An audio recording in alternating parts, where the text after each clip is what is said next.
Hey, everybody, it's me, Jonathan Millard, the voice of the Vale, back with another Big Hype podcast, brought to you in association with our great sponsors, of course, Hype Energy Drinks. Please drink those. Bravos Boxing Gloves, protect yourself at all times whilst wearing Bravos. And Combat Ticks, tickets, sales, resales for combat fights and boxing. But joining me right now in his home, from my home to your ears, is the one and only, the punk kid, Jack Hughes.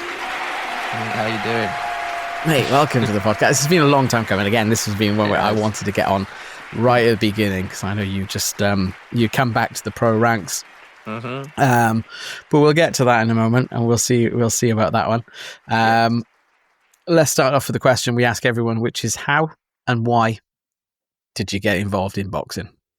So my story into boxing is probably a lot different to every one of the mill boxer, where they wanted to lose weight, they was getting bullied, so on, or they was just a troublesome kid fighting on the street. I actually hated boxing, never watched a boxing match in my life. I just thought it was a stupid sport full of stupid people. Turns out I'm one of them stupid people now. It all started when I was about 15 years old, and Ricky Hatton was getting ready to fight Floyd Mayweather. And back in the day, we had the MSN group chats, and I got invited into an MSN group chat with all my friends, and they was like, there was a Ricky Hatton today, he's fighting Floyd Mayweather. Jack, like, get your mum to order the fight, we'll all come round yours, and all this. And I was like, guys, I don't even like boxing. And it was like, Jack, man, come on, like, you're our only hope. Like, if you don't do this, no one else is going to do it. So I was like, go on then, I'll ask my mum, like, you know, all my mates will be round, I don't need to watch it, so on and so forth. And then, mate, I couldn't tell you what happened, but the second Ricky Hatton's ring walk hit, boom, I was glued onto it and absolutely fell in love with boxing from that fight. And I didn't even know really who Ricky Hatton was. And when he lost, I was absolutely devastated, mate. I couldn't get over it. And and then fast forward to my 16th birthday, I walked into Ruislip District Boxing Club, and the rest is history. So when did you so that was 16, did you say? Yeah, so we watched it at 15, and then on my 16th birthday, it was the first day of my in the gym. So in comparison with some of the others, that's technically a late start, I suppose, for yourself. Pretty late, yeah. And what happened then? So I think from there, it was about 4 months in, I think, and I was getting ready for my first fight, and it was on the Ruislip home show. I won that, and I put the kid on, I think, 2 standing counts, and I didn't even know the rules back then, but apparently 3 standing counts, so the fight's over as an amateur. So if I would have hit him with one more good shot, it would have been over. But I put him on 2 standing counts. A lot of people come up to me afterwards and said in 25 years as the best debut I've ever seen. So I got a lot of good positive reviews from it. I went on to have another 2 fights with Ruislip. I fought Mo Garib. He's quite a well-known fighter. He won the London ABAs. I fought him twice and I beat him twice. Then I stopped boxing for a little bit. I had when I was younger, I had really bad anxiety, and it stopped me. It caused me to stop boxing. But then at 23, I think, I was like, you know what? I need to get over my fears and that and get back into it. So I walked. I actually missed. I boxed for hooks as well under Steve Newland. I missed that part out, but it's not really that important. I lost both my fights then, so we don't want to hear about that. About 23, I got back into it. I went back to the home club, Ruislip District, where it all started. And I had 7 fights in a year or something like that, which was quite a lot for me, considering in my first year I had 3 and in my second year I had 2. So that was quite a lot for me. And I boxed a couple good kids, and I won the North West London under 7 fights championships. I won that. It's not nothing really prestigious, but it meant a lot to me at the time. And I had one more year as an amateur, and at 24 I turned pro. So going back to it, how did you find boxing then help with your anxiety? How did that help? How did it help you? I think it helped me a lot, especially because I had it for a long time, like Mm, probably around 18 to about, 23, 24. And he- when I turned pro, that's when it helped the yeah, most because I was traveling to different gyms on my own. I was mm, meeting new people. I was getting out of the house all the time. I was eating different foods because I had to with training and to lose weight. And it helped. It changed me yeah, completely as changed my life, changed me as a person, helped me grow up, helped me mature. So yeah, I mean, it changed my life really. yeah. So the structure of it meant that you knew what you were doing, but like you say, you're going into new places, new adventures, new Mm, foods, new different people that you were meeting all the time, yeah. and it was just. Was there something that just sort of clicked in, sort of, and you went, "Oh, yeah, I can do this. This is where this is where I belong." Yeah, it was literally just I think the start of it was I obviously fell in love at Mm, like at 22 or 23, like met a girl and I was like, oh, mm, can't keep living this boring life as just stuck in the house and not doing anything anymore. So I was just like, yeah, I need to get out, I need to get myself fit, I need to start boxing again. So at the time it weren't even like, oh, let's box and turn pro kind of thing. It was just box, get fit, sort my life out really. yeah, And then after I, started making all the changes, yeah. one of my friends, like Luke Robinson, he was a pro. I think in the end he only had about 4 fights, but he got in contact with me, watched my fight when I won the Northwest Londons, Mm, and he was just like, "Oh, mate, like, I didn't know you were still boxing. Great to see you back on the scene. I'm actually having my first professional fight in that." And I was like, "Oh, mate, I'd absolutely love to come to that."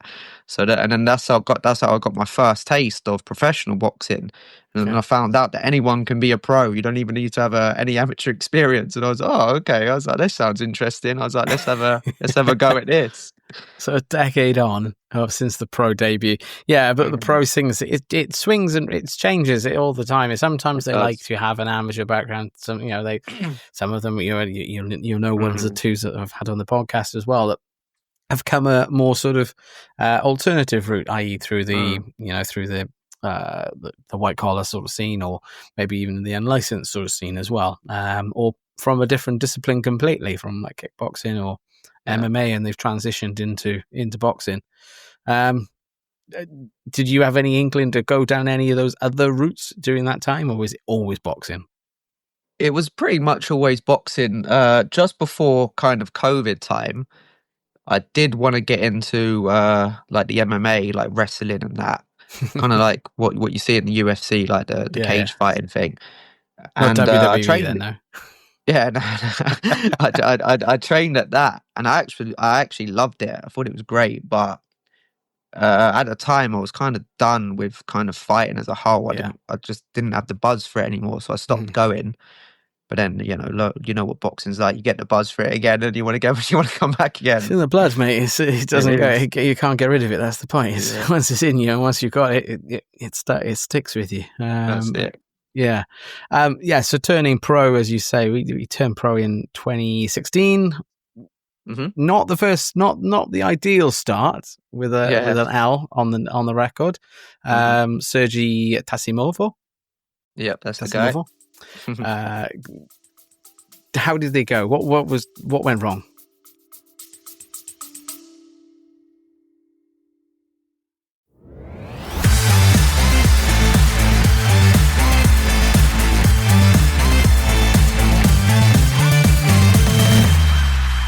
Big Hype Podcast, sponsored by Hype Energy Drinks.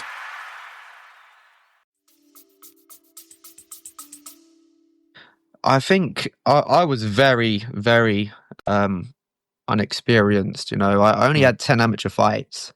And I rushed into everything. Like I rushed really as an amateur. 4 months is quite a quick time to have your first thing. And then yeah. even as a pro, like I think signed a contract. I was fighting 3 to 4 months later again. So didn't really have a lot of time to adjust to the scenes and so on. Mm, Even though my pro fight, I think it was still pretty close. I genuinely believe I won it. But sometimes sometimes refs just don't like you. Sometimes it's just the way it goes. Don't get me wrong. I don't really have a problem with the guy winning. It was close, as I said, but Yeah. I do think I won it. But the guy gave him, I think, every round, which is mind blowing to me. I've shown that fight to a lot of people, and no one's ever said the guy won every round. Like, so Yeah. some people said I lost, some people said it was a draw, some people say I won. So it was that kind of close, but yeah, sometimes I'm not going to things get just into the scoring of a referee. yeah. Sometimes things just don't work out. Yeah, And if anything, it shaped me into the person I am, and it made me become an even better boxer. So it's never a loss in this game. It's always a learn. Mhm. That's what the L means. Exactly. Mhm. You learn from it, and you obviously have progressed, as you said. Because the next one you came out, and you came out again in York Hall, a couple of months after that first one against Georgie, and that one, took almost every round. There wasn't anything left on it. I've watched it back as well. That one I could find, the other one I couldn't. But maybe I wasn't looking in the right place. But again, took it almost every round. You look like a different boxer. You looked like you were right on par. Did you feel? Well, I suppose what I was trying to sort of ask is between shifting between amateur to pro. Is there a big gap? Is there a big difference in the styles? Yeah, I would say quite a lot. Amateurs a lot more fast paced, obviously less rounds and less like an extra minute off. You watch the females box for 2 minutes and watch the men box for 3. It's a big difference. So you do really have to learn to pace yourself. Like, it's a lot slower. It's not as bouncy like amateurs. When you watch them, they're all very bouncy, boom, boom, boom, like throwing combinations, bah, bah, bah, bah, bah, bah. Like, that's what it's like. And in pros, it's not like that. It's kind of like plant your feet, pick your shots, tap, like, feint in, bait in. There's a lot more to the pro game, and obviously the gloves as well. I think as an amateur you box in 12, as a pro you fight in 8. So that's a big difference. And there's not much padding in them pro gloves either. It's a big. It is a culture shock. I've been hit by both. Not that I wanted to be. Apparently, I just got. It's like, you're gonna have to learn, John. I was like, okay, whatever. I've been punched with both types of gloves. It certainly does. It certainly does seem like this. I think my camera's just gone again, isn't it? Sorry, mate. I lost you. Then I've got you back now. The camera's gone, but I'm still here, so we'll just carry on. The camera will come back. I'm having real problems with my camera at the moment. Anyway, so going forward, then obviously from there, we started on a little run of wins throughout the sort of late 10s into 2018. How did you find that sort of run? Is there anyone that jumps out from sort of those names that jumped out before you got to that southern area opportunity? I loved. This was the kind of time when I was just absolutely in love with boxing, and like nothing else mattered, and I was just naive to all the backstabbing and all the like the evil people, should I say, in the sport. I just loved it. I was just in love with boxing. I just loved being in the gym. I loved training. I loved fighting. I loved dieting, everything. So I was just like a little boy in Dreamsville back then. And like I fought some I think pretty decent journeymen. Sergei was an experienced guy, had been around the world. Georgiev had knocked out a couple English prospects. I think he knocked out like at least 3 like English prospects, and he actually did hit pretty hard from what I can remember as well. Then I had like people like Gary Reeve, who I fought, and funny enough, he had knocked someone out just before I fought him as well. He knocked out that Reese Taylor, who was like the smallest boxer in Britain, and he had like a lot of hype around him. And then I like to think I fought a good couple journeymen. Obviously, I avenged my loss with Sergei as well. Yeah, I see that on the record. Yeah, so I've always been that kind of had that attitude: fight anyone, anytime, anywhere, even if it means kind of like losing it all. It was a big risk. I was, I think, 1-1 at the time when I fought him. I'd already lost to him the fight previous, and like got offered to me. I was like 100% take that like tomorrow. So. Yeah, I've always been one for taking risks and leaving it all on the line. And and then I fought Georgiev again. I was actually meant to fight Reece Taylor, and he was like 2-1 at the time, and I was meant to fight him for the challenge belt. Okay. And he ended up, I don't know why, but ended up pulling out of the fight. Yeah. So then I fought Georgiev again over 8.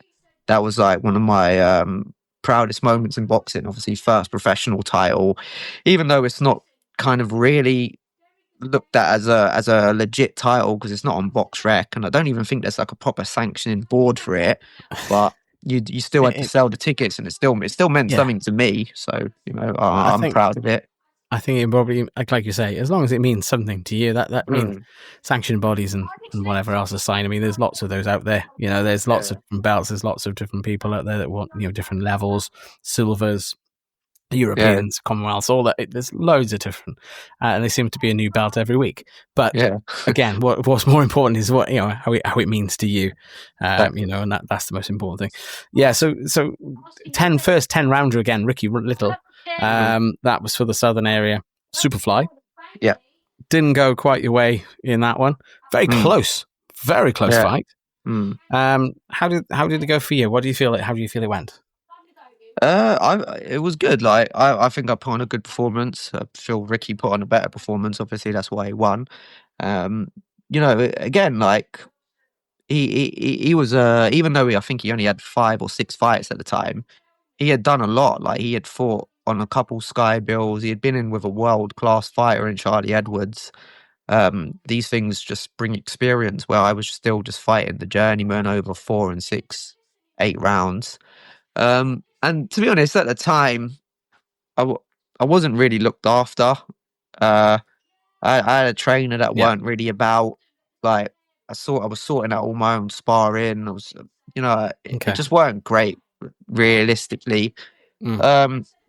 But I still, I wasn't really fit for the fight. I think after about 4, 6 rounds, I didn't really have much left, but still finished the fight. And like fair play to Ricky, he won it. But we put on an amazing performance. Like people still talk to me about that fight to this day, and there's always people talking about it. Like Mo Pryor speaks to me about it all the time still, and so like it lives in people's minds and hearts. So that's a win for me at the end of the day. I brought a lot of people a lot of joy out of it.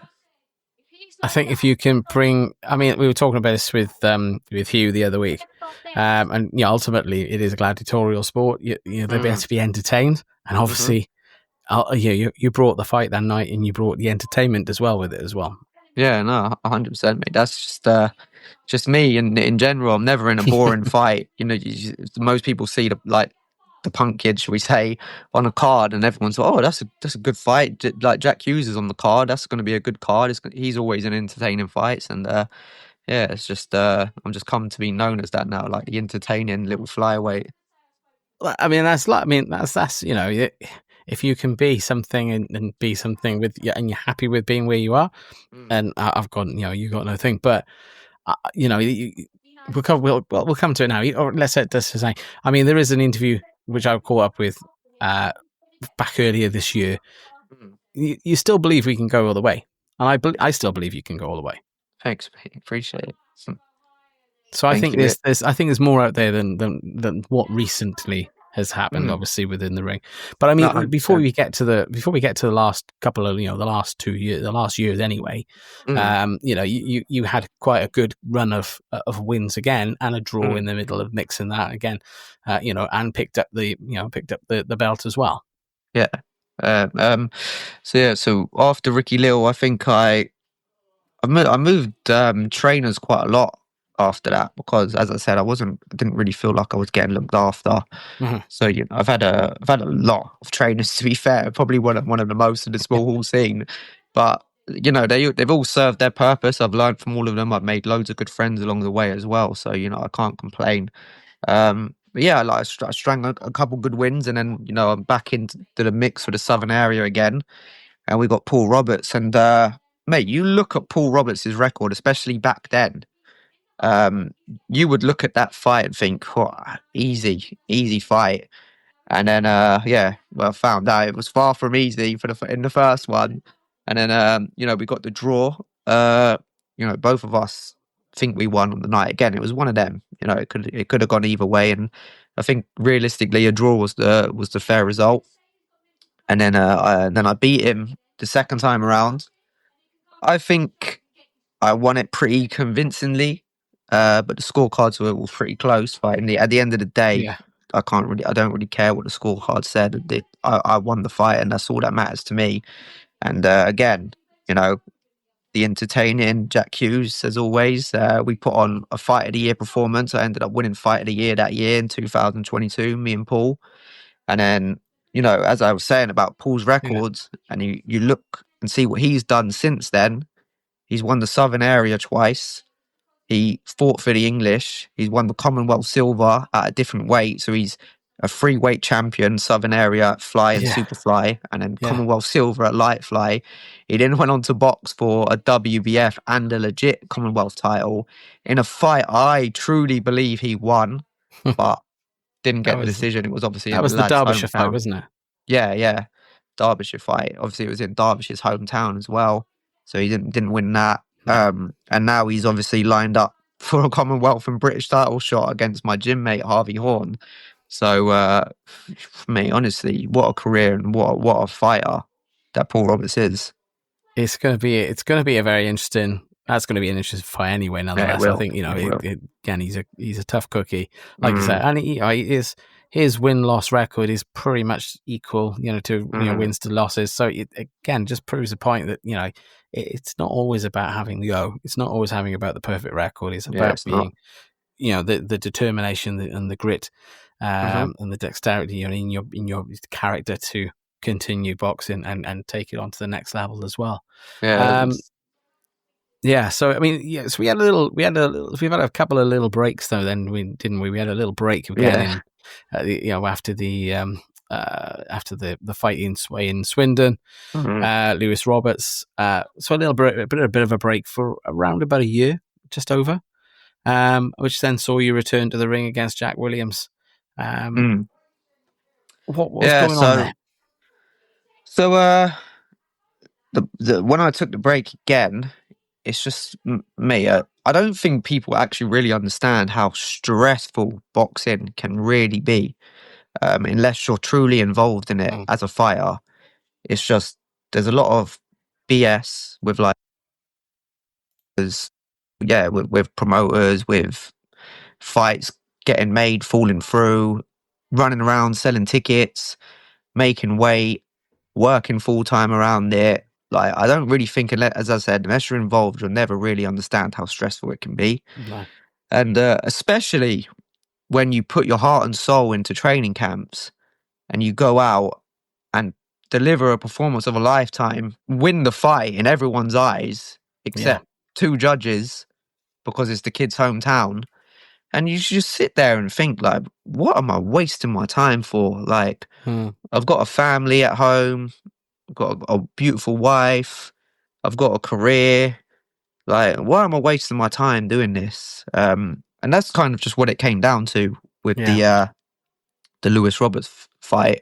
And at that time as well, I was getting messed around a lot. I was getting a lot of fights getting made, and they were just falling through. Fight getting made, falling through, and it was just like, this ain't even worth it anymore.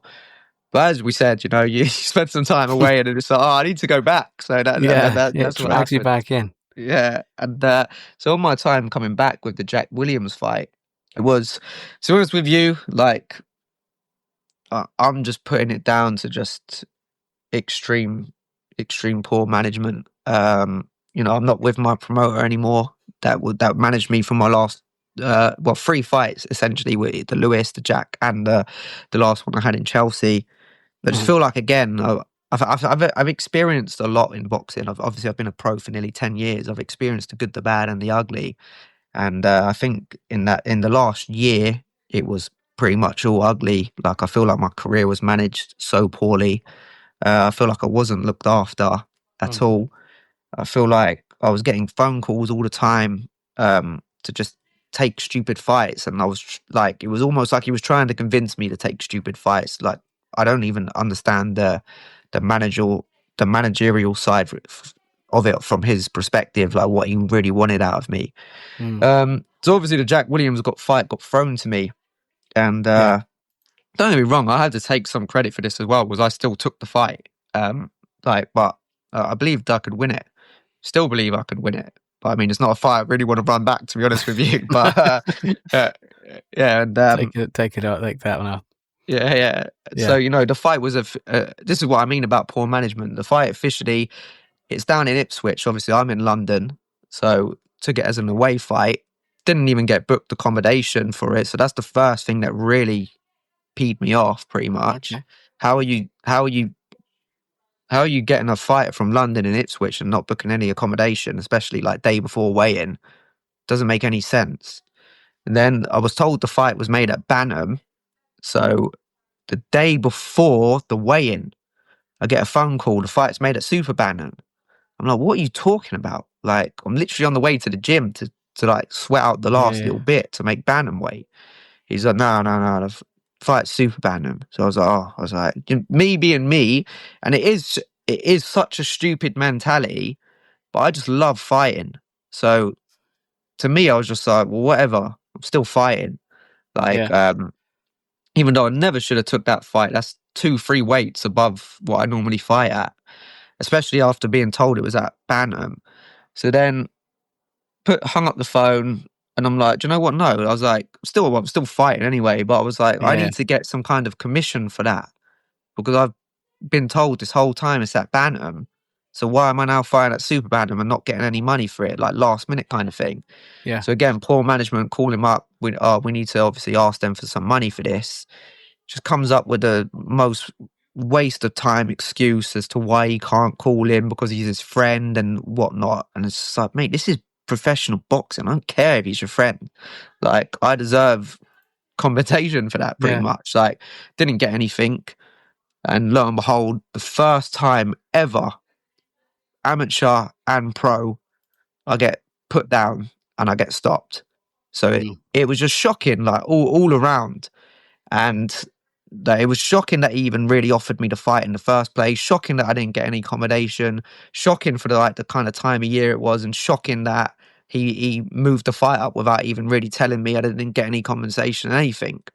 But it just is what it is. And I always like to give people the benefit of the doubt. I always like to think, we're all human. We all make mistakes. But there's that saying, fool me once, shame on you. Fool me twice, shame on me. And it kind of became shame on me in the end, because obviously now we move forward to the Chelsea fight. So I was going to say, it's the transatlantic where you faced off against the American. So Jose Jesus Morales. Yeah. So, we move on to that one now. And after, obviously, I got beat and kind of stopped, and, first time ever, I was like, called my promoter up and I was like, listen, I'm never, ever, ever fighting above super flyweight again. I was like, realistically, I can make flyweight. So super bantam was a terrible move, and I'm never doing it again. I was like, I don't mind bantam sometimes, but even bantam, they're still way bigger than me. So I was like, super fly or nothing, pretty much. And I was like, so make sure that this fight is at super flyweight. He's like, okay, cool. So fast forward now, like 6 weeks into training camp, I'm on BoxRec. I see the fight's made at Bantam. I'm like, what is going on? Like, called up my promoter. I was like, this fight is made at Superfly, right? And he was like, yeah, 100%. Mate, the fight is at Superfly. He's like, don't worry what BoxRec says. The fight's at Superfly. I've made sure of it. I'm like, okay, sweet. I just needed to confirm this because, I'm obviously making Superfly and I don't want to fight at bantamweight. Yeah. He's like, yeah, no, don't worry about it. Don't worry about it. So on the day of the weigh-in, I've obviously weighed in at Superfly, made it comfortably 51.6 and the limit's 52.1. Yeah. And I've noticed that he's weighed in at Bantam. I can't remember exactly what weight it was, but he was at Bantam. Yeah. So I was like, oh my days, he's overweight. I was like, I'm gonna go speak to the board of control and see if I can get a bit of money out of this. So like gone over to the board member and I've like, oh mate, could I just find out what my weight was first? Because I like to put it on my socials and that. So as I've looked at my weight, I've seen the contest is officially at bantamweight. Mate, I was raging. When I tell you I could have smashed up the whole gym, like I could have smashed the whole gym up because I've been lied to again. And I don't even know what he got out of it. Like, what did he get out of making this fight at Bantam when I'm his fighter and I'm the home fighter and they're flying in Americans and they want to win? I could not tell you the logic behind that at all. So obviously got into that fight. Again, it was very close. I have no problem with the decision. I actually feel like he did win the fight, but a lot of people thought I won it. But again, vice versa, a lot of people also thought he won it. So I have no problem with the decision. But what I have a problem with was obviously the whole weight thing and the poor management again. And also on the night, the referee was shocking.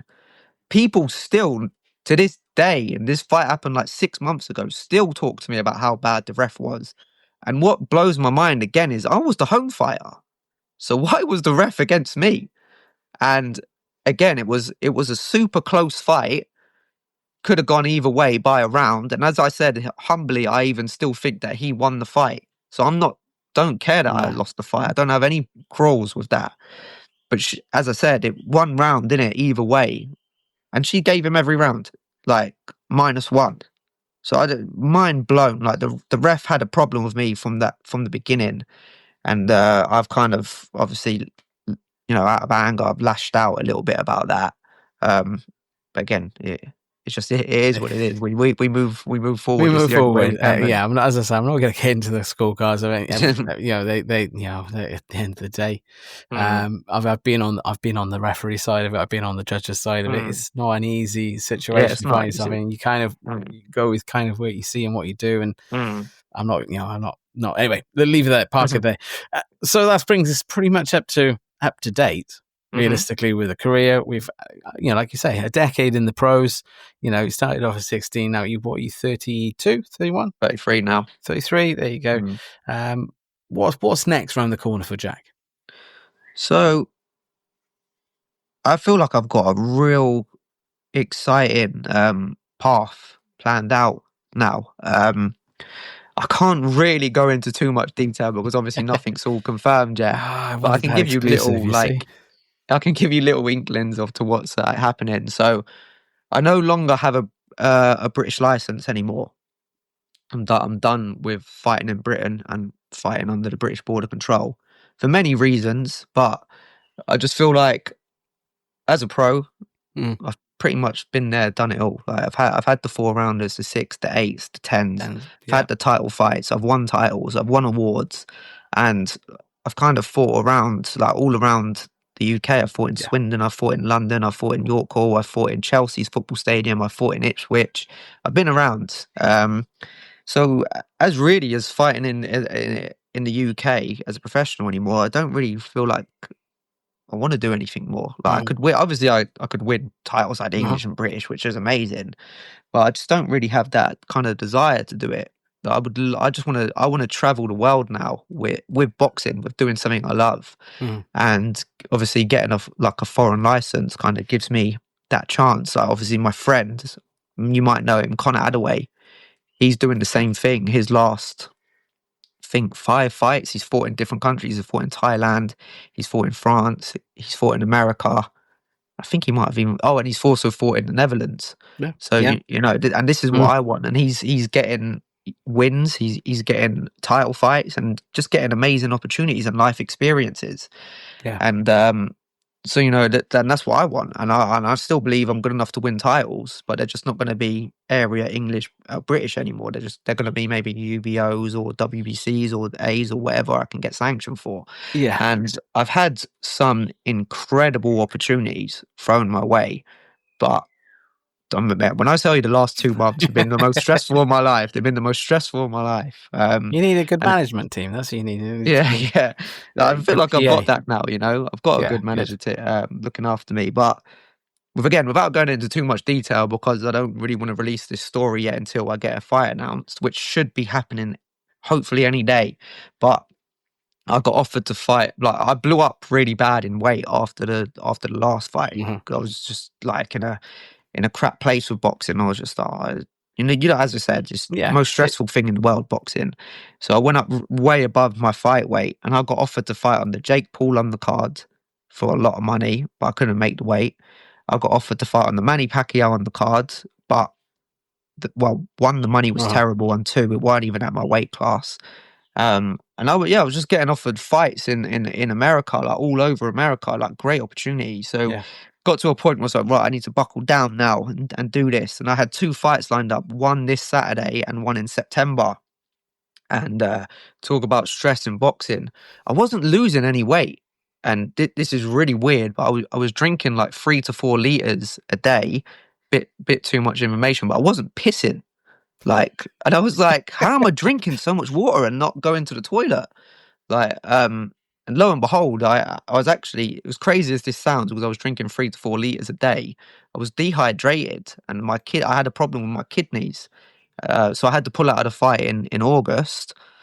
Obviously, it's just one of them things. And then I had a fight lined up in September. Yeah. And lo and behold, the guy got injured. So that fight was off. And I was like, wow, man. I was like, well, how's your luck sometimes?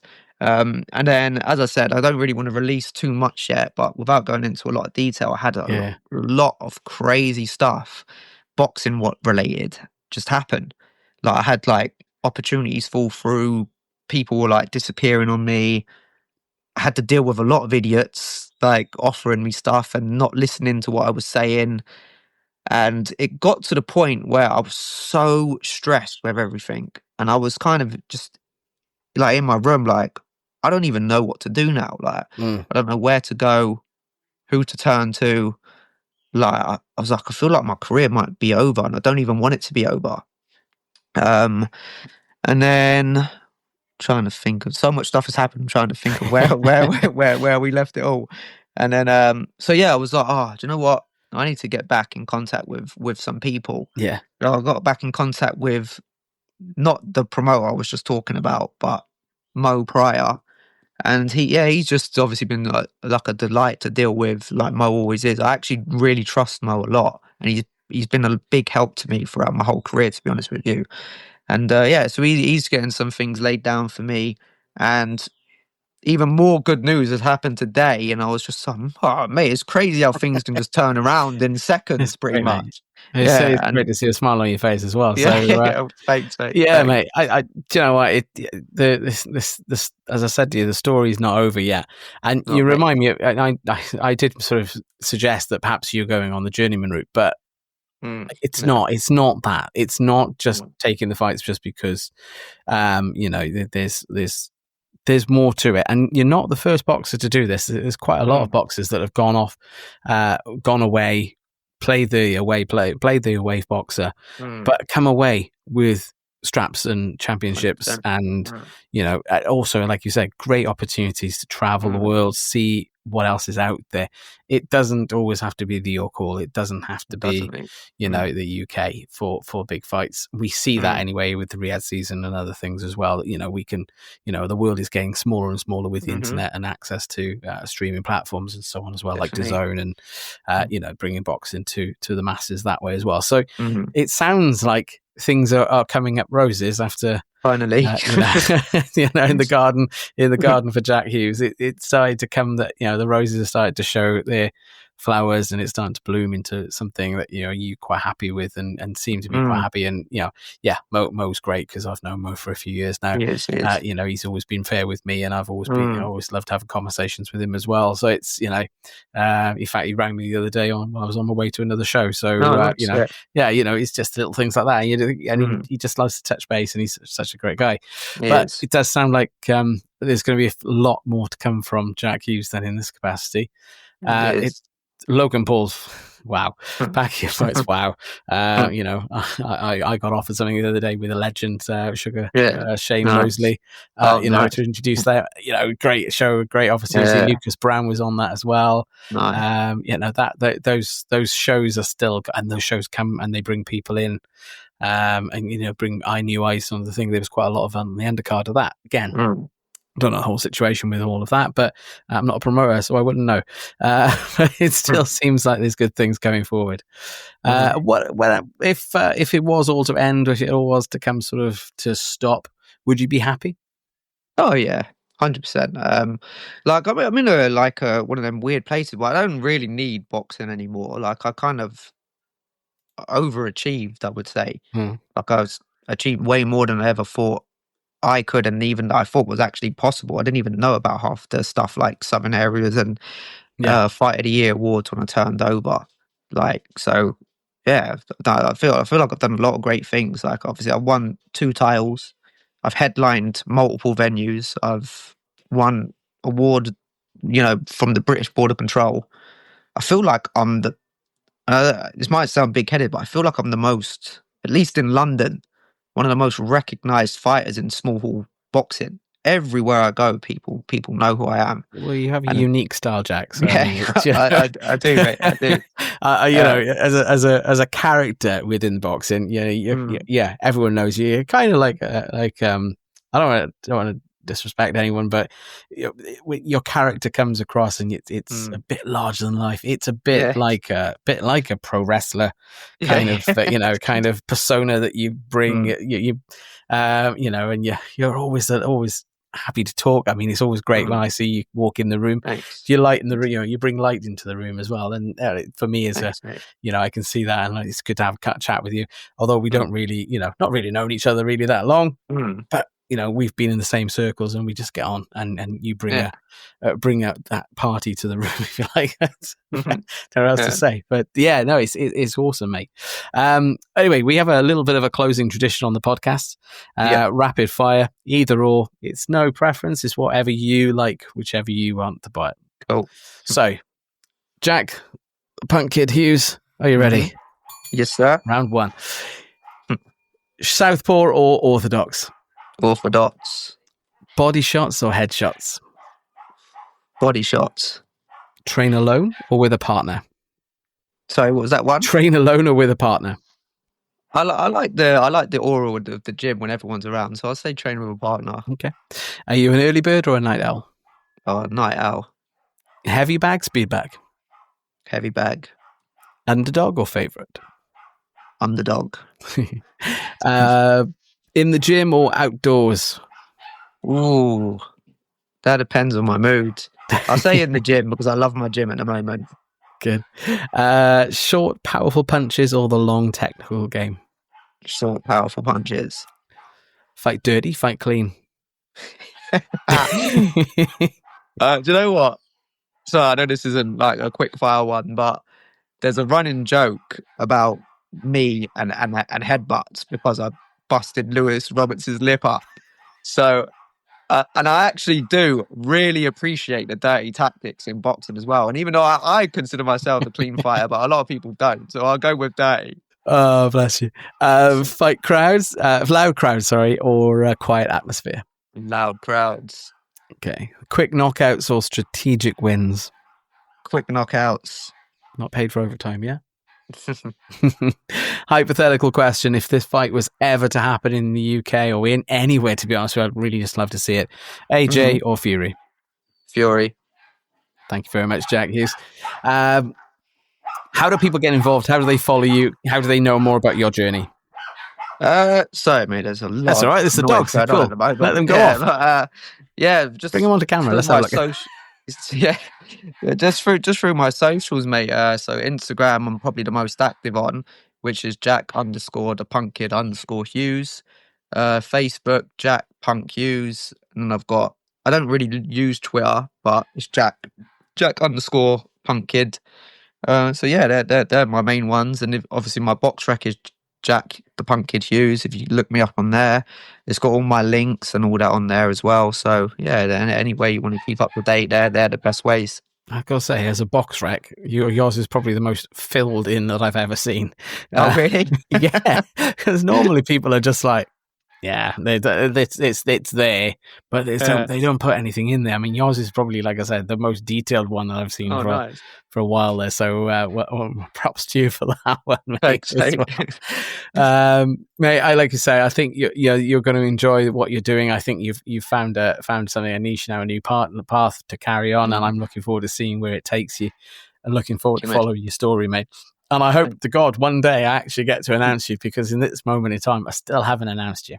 Yeah. As long as you can get an announcing job abroad, I'm sure it will happen, mate. Just mention my name, like Joe Henry. Say my name and I'll appear. Yeah. That would be that would be awesome. I would love to do a broad stuff. I've already said that enough times on this podcast. Perhaps one day it'll happen. One day, mate. God willing. But we'll take each day as it comes, mate. Like you say, you never know what opportunities are coming around the corner. You never know what's the future holds, and it certainly looks like it's going to hold some interesting stories for you to tell. And hopefully we'll have you back in the podcast to talk about those maybe next year, see how we are, have a little catch up and see what's going on. But Jack, thank you so much for coming on the Big Hype podcast. We look forward to seeing you again. Take care. Hey everybody, thank you so much for listening to the Big Hype podcast. We hope you've enjoyed this episode, and really I just want to ask you personally, if you could just send this on to a friend. Send it in their text, to their socials, to WhatsApp, whatever. However you get it to them, just get it to them. I'm sure they'll appreciate it, and I certainly will appreciate it. So thanks again for listening to the Big Hype podcast, and thank you again for sending and sharing. This has been a Big Hype production, edited and produced by Jonathan Millard, assisted by Riverside FM and distributed by Buzzsprout, available on all good podcast platforms. For more information, visit www.bighypepodcast.co.uk.